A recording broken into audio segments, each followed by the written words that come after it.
Hi, I'm Dr. Alexis Abramson, and today I have an incredible opportunity to interview Colin Milner. He is the founder of ICAA. Welcome. Well, thank you, Alexis. I'm thrilled to be here with you. Well, tell us what ICAA is. Well, ICAA is the International Council on Active Aging, and we launched in 2001, actually right after 9/11. And our focus is on helping people to change the way we age. So tell me, what has ICAA actually accomplished over the last, I think this is your 10th year anniversary, right? This is the number 10. You know, the sparks are going off, and we're all excited. That's a great question. What have we accomplished? I think that we have come together as a community that is like-minded and created an industry that wasn't there 10 years ago. When I looked in Google, which, by the way, was only just starting out 10 years ago, for the term active aging, I only found a few. You know, there was the World Health Organization, and that was the main one, and that was about it. So over the years, we've had all these folks that have picked up the mantle and have started to make a difference in people's lives in a new way, keeping people out of the hospital, keeping older adults healthier longer, changing the way that we market the message to them.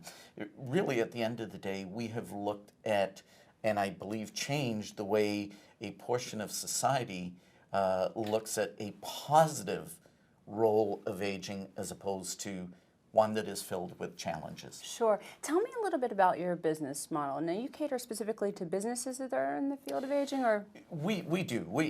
Our audience is typically a 47-year-old woman who has been in the industry for 10 to 15 years and has been at her job for 8 years. And when I say industry, we have 15 different market segments that belong to us, whether it's fitness clubs, retirement communities, senior centers, active adult communities, it doesn't matter.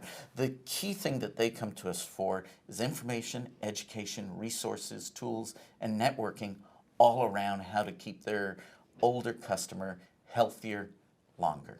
Now, how do you deliver that? Is it through technology or speaking or conferences? We deliver that through, we have 8 different publications.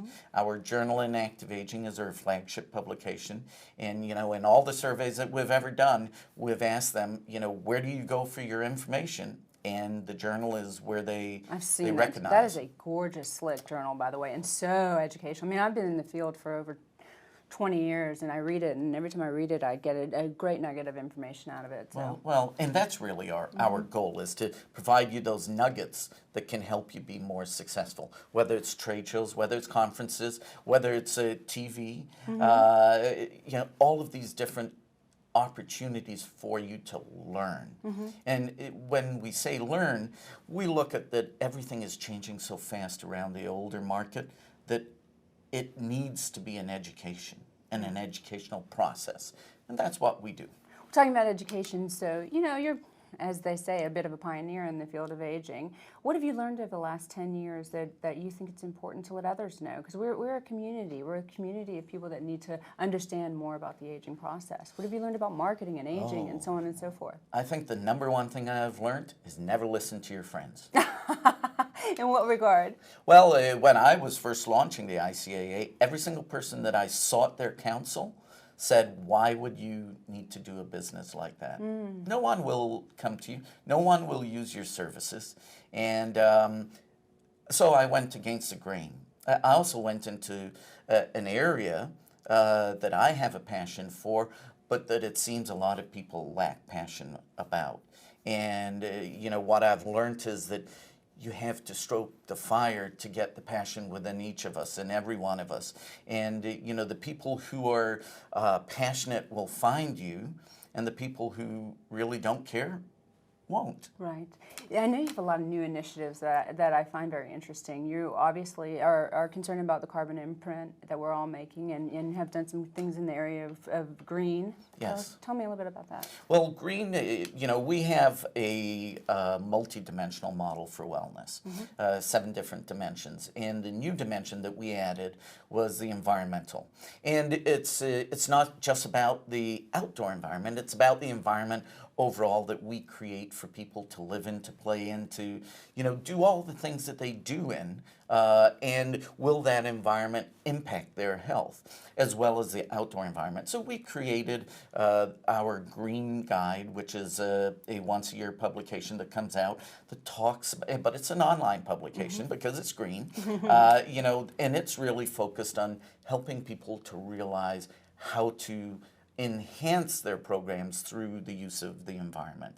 And then we have a quarterly publication that comes out that is all about the latest research on green and what you can do and how to make sure you're not greenwashing when you're marketing your programs. Oh, that's a great idea. What, you know, you've learned so much obviously over the last 10 years. What are you looking to make a part of your business or a part of your business model, your offerings, and what you want to do over the next 10 years?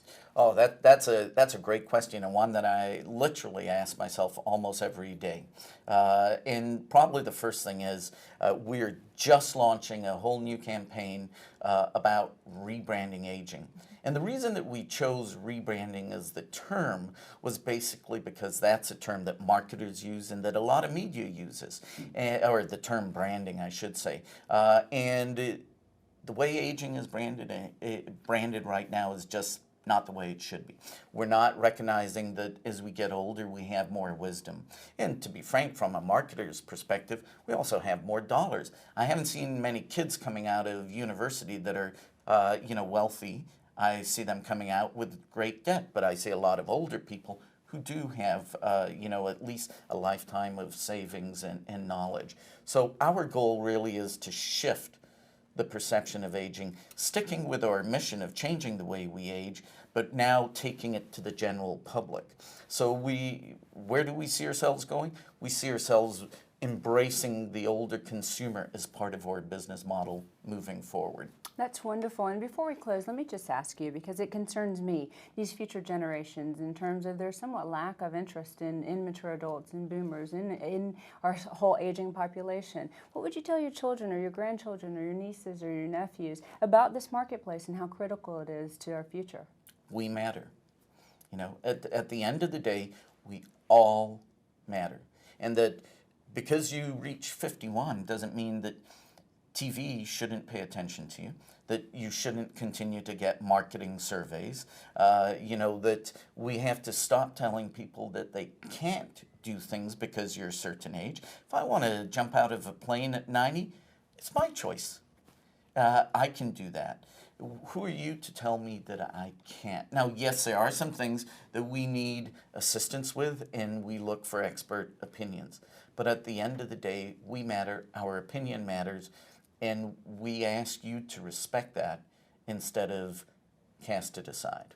Wonderful. Thank you so much for your time. I enjoyed it, and I enjoy your organization being able to get all of these wonderful pieces of information. I'm Dr. Alexis Abramson, and that was my guest, Colin Milner. Well, thank you.